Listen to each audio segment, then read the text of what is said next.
Namaskar, welcome to the English study. I'm Rekha Gupta. This is 2020 English series with practice at 30. Please video को like और share करें and do not forget to subscribe the channel. Let us see the first question of this video. Who was the pioneer of the idea of deconstruction that holds that no work of literature whatsoever has been able to express exactly what it wanted to say?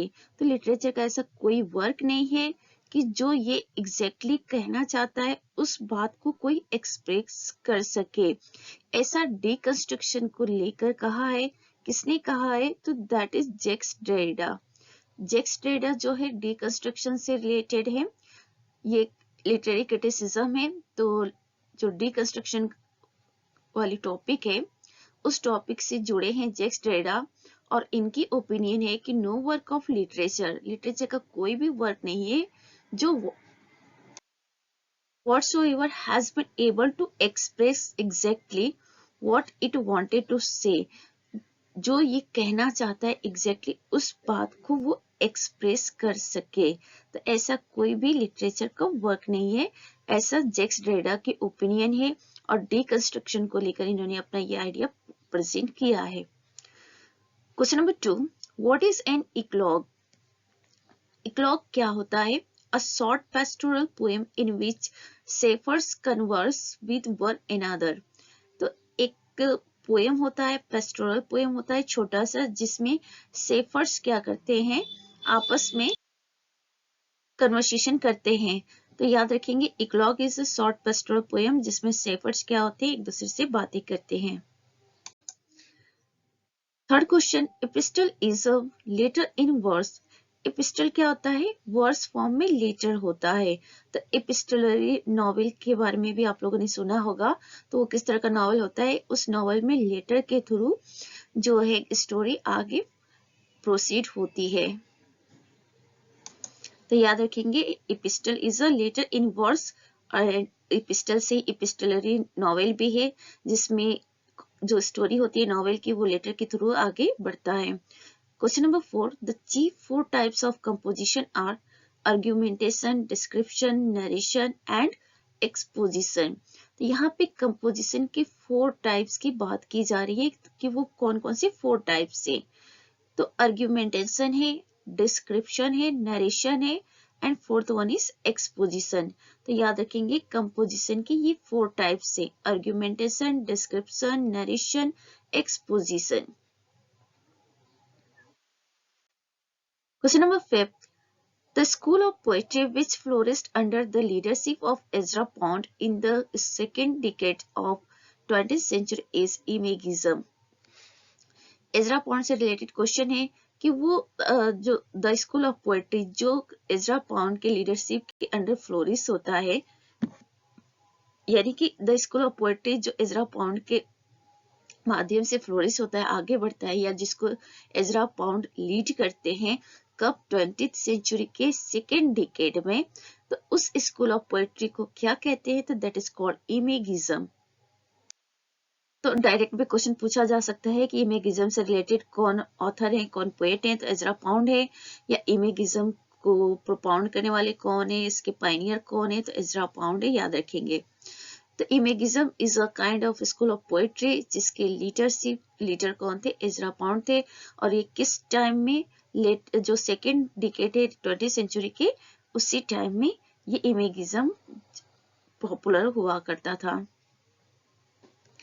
Question number 6. What is the device called by which a writer expresses almost the opposite meaning to what he ostensibly speaks? तो here is question that कि वो कौन सा literary device है जिसमें writer जो चीज express करना चाहता है उसका जस्ट ऑपोजिट वो बोलता है। तो इट्स आयरनी। आयरनी में यही होता है कि अगर ऐसी कोई सिचुएशन है और उस सिचुएशन को राइटर प्रेजेंट करना चाहता है तो वो उसके ऑपोजिट बातें कहता है सो दैट कि वहां पे उस सिचुएशन को एक्सप्रेस किया जा सके।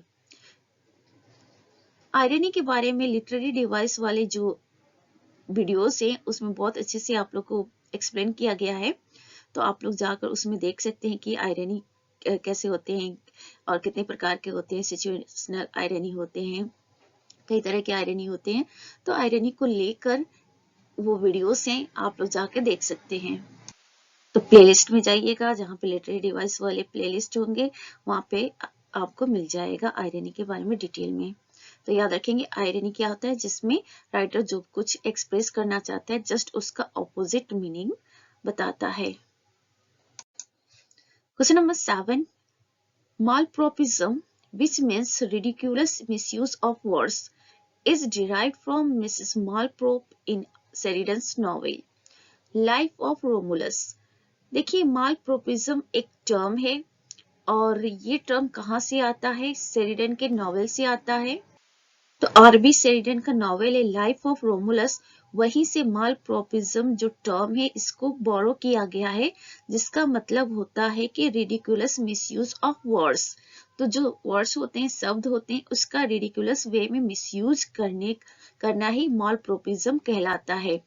और ये लिया गया है आरबी शेरिडन के नॉवेल लाइफ ऑफ रोमुलस से, और the character belong to this term is Mrs मालप्रोप।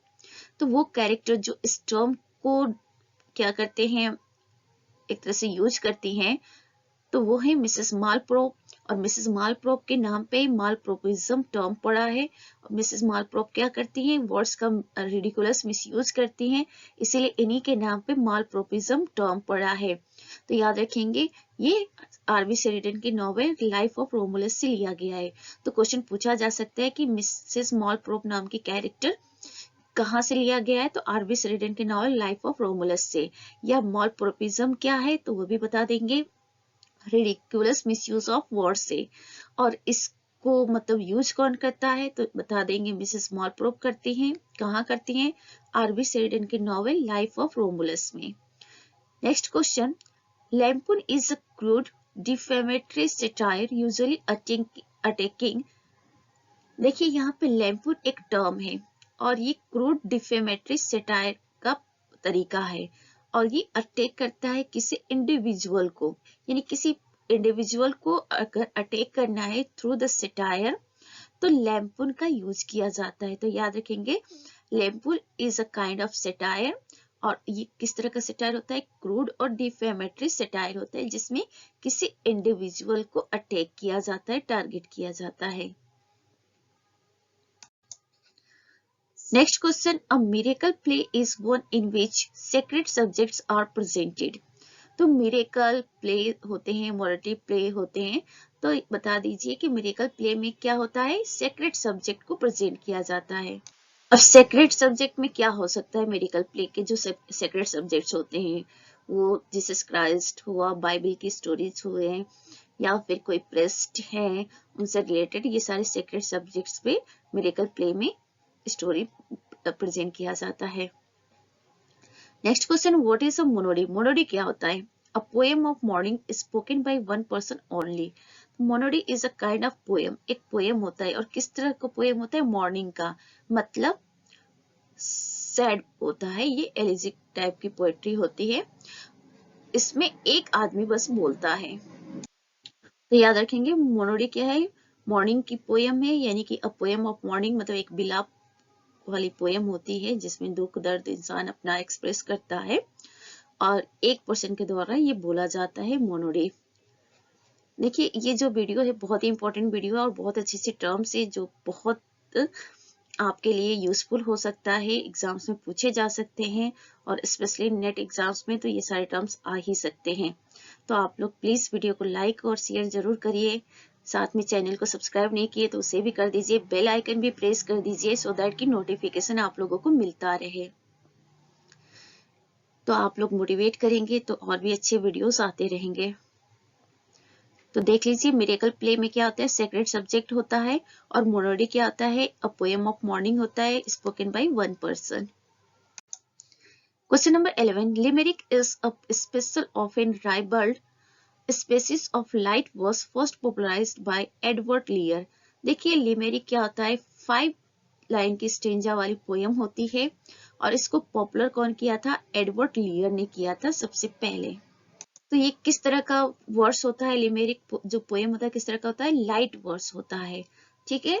और इसको पॉपुलर करने का क्रेडिट जाता है एडवर्ड लियर को। देखिए किसी टर्म्स को लेकर या किसी जॉनर को लेकर जरूर क्वेश्चन पूछ देता है कि इस टर्म को किसने सबसे पहले कॉइन किया, या किसने सबसे पहले यूज किया, या किसने पॉपुलर किया। तो 3 तरीके से ये क्वेश्चन पूछता है। तो जरूर नहीं है कि तीनों काम करने वाला एक ही पर्सन हो। कभी टर्म को क्वाइन कोई और करता है, या किसी जॉनर को स्टार्ट कोई और करता है, फिर उसको आगे पॉपुलर कोई और करता है। तो इस तरह से अलग अलग तरीके से ये क्वेश्चन पूछे जा सकते हैं। तो याद रखना, पॉपुलर करने का जो क्रेडिट जाता है लिमेरिक को, वो एडवर्ड लियर को जाता है। जैसे इंग्लिश सोनेट क्या हुआ, शेक्सपियर ने पॉपुलर कर दिया, तो इंग्लिश सोनेट को शेक्सपियरियन सोनेट भी कहा जाने लगा, जबकि सबसे पहले यूज करने वाले तो शेक्सपियर थे नहीं। Question number 12. What is the term used by Émile Zola and other French writers to distinguish their methods from the realism of Balzac and Flaubert? That is naturalism. तो यहाँ पे क्वेश्चन है कि एमिली जोला and other French writers ने क्या किया है, एक टर्म को यूज किया है। और उस टर्म को क्यों यूज किया, क्योंकि distinguish their methods from the realism. तो उन्होंने अपने मेथड को जो बाल्जैक और फ्लॉबर्ट है उनके रियलिज्म से अलग करने के लिए एमिली जोला और दूसरे फ्रेंच राइटर ने एक टर्म यूज किया है।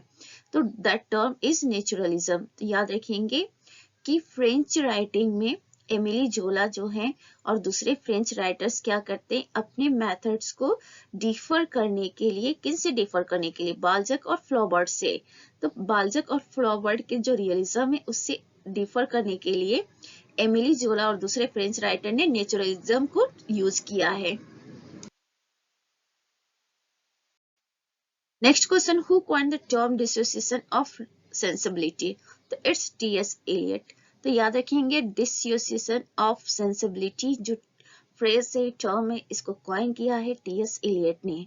तो ये सारे क्वेश्चन जरूर पूछते हैं कि किसी फ्रेज या किसी टर्म को किसने कॉइन किया, किसने फर्स्ट टाइम यूज किया, किसने पॉपुलराइज किया, सब कुछ आपको याद रखना होगा। Next question, to get the complete meaning of a poem, ontological criticism puts emphasis on the texture and the structure। तो देखिए पोएम की कंप्लीट मीनिंग को ड्रॉ करने के लिए जो ऑन्टोलॉजिकल क्रिटिसिज्म होता है वो किस चीज पे फोकस करते हैं, तो वो टेक्सचर और स्ट्रक्चर पे फोकस करते हैं। तो याद रखेंगे किसी भी पोएम की कंप्लीट मीनिंग को फाइंड आउट करने के लिए जो ऑन्टोलॉजिकल क्रिटिसिज्म होता है उसमें उस पोएम के टेक्सचर और स्ट्रक्चर पे फोकस किया जाता है। तो याद रहेगा ना आप लोगों को ये दोनों क्वेश्चंस की डिसोसिएशन ऑफ सेंसिबिलिटी को किसने कॉइन किया है, तो इट्स टी.एस. एलियट। और पोएम की कंप्लीट मीनिंग को निकालने के लिए ऑन्टोलॉजिकल क्रिटिसिज्म में क्या करते हैं, टेक्सचर और स्ट्रक्चर पे फोकस करते हैं। तो याद रखेंगे पोएम की कंप्लीट मीनिंग को फाइंड आउट करने के लिए ऑन्टोलॉजिकल क्रिटिसिज्म में क्या करेंगे, पोएम के टेक्सचर और स्ट्रक्चर पे फोकस करेंगे। Next question, panegyric is a formal written और ओरल कंपोजिशन। पैनगिरिक ये क्या होता है, एक फॉर्मल कंपोजिशन होता है, चाहे वो रिटन फॉर्म में हो चाहे ओरल फॉर्म में हो। तो it is for what, loading a person, किसी पर्सन की तारीफ में पैनगिरिक का यूज किया जाता है। और ये फॉर्मल हो सकता है, फॉर्मल कंपोजिशन, और साथ में ये रिटेन भी हो सकता है या ओरल भी हो सकता है। तो याद रखेंगे panegyric use to laud a person. ठीक है, तो panegyric to use to praise a person, एक पर्सन के प्रेज में यूज करते हैं। And it can be any form, either written और ओरल कंपोजिशन। और ये फॉर्मल होता है, चाहे वो रिटेन हो चाहे ओरल हो, वो फॉर्मल ही होता है। Now question number 16, which of the following is a nuptial song praying for the joy and prosperity of the bride and the bridegroom? It's epithalamion। epithalamion क्या होता है, इसमें पता है किसी ब्राइड और ब्राइड ग्रूम की प्रॉस्पेरिटी और जॉय के लिए प्रे की जाती है। तो it is a kind of nuptial song.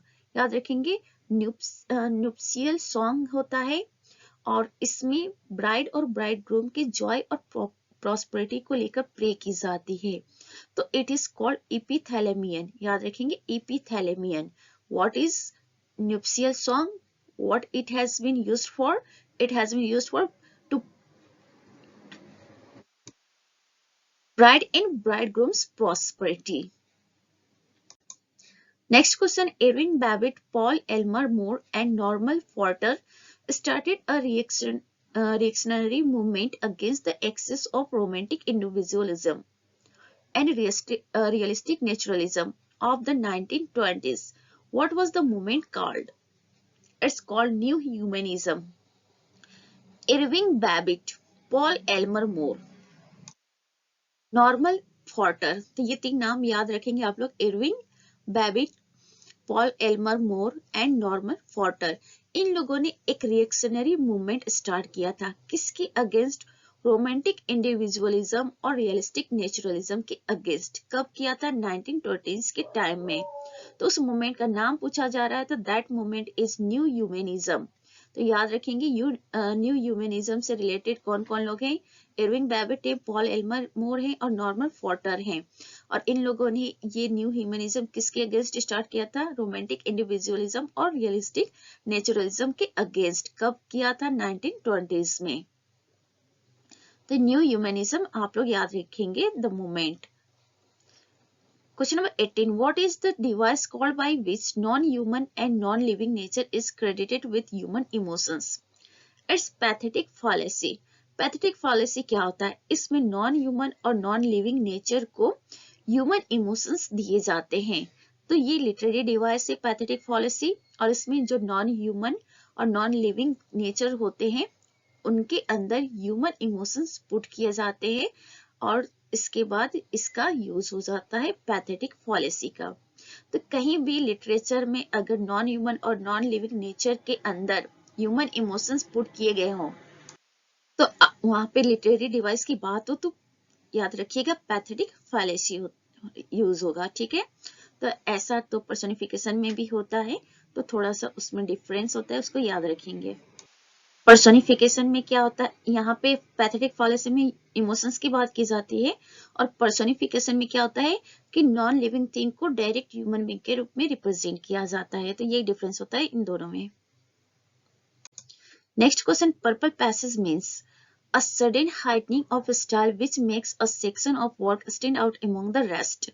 तो पर्पल पैसेज का मतलब क्या होता है कि अचानक स्टाइल में एक हाइट क्रिएट हो जाए, और which makes a section of work stand out among the rest, और वो एक ऐसा वर्क बन जाए, एक ऐसा पार्ट बन जाए वर्क का जो बाकी से बिल्कुल अलग हो जाए, तो it is called purple passage.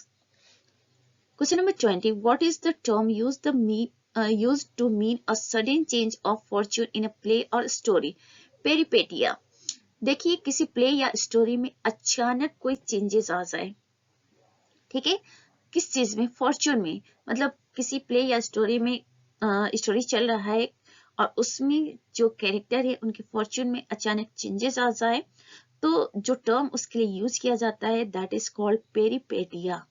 और पर्पल पैसेज में क्या होता है? स्टाइल में हाइटनिंग आ जाती है, और पेरिपेटिया में क्या होता है? फॉर्च्यून में चेंजेस आते हैं। तो दोनों चीज को याद रखेंगे, पर्पल पैसेज में सडन हाइटनिंग ऑफ स्टाइल होता है, और पेरिपेटिया में सडन चेंज ऑफ फॉर्च्यून होता है। This is all about for this video. Please video को लाइक और शेयर करें, and do not forget to subscribe the channel. Thanks for watching. Be happy, keep smile.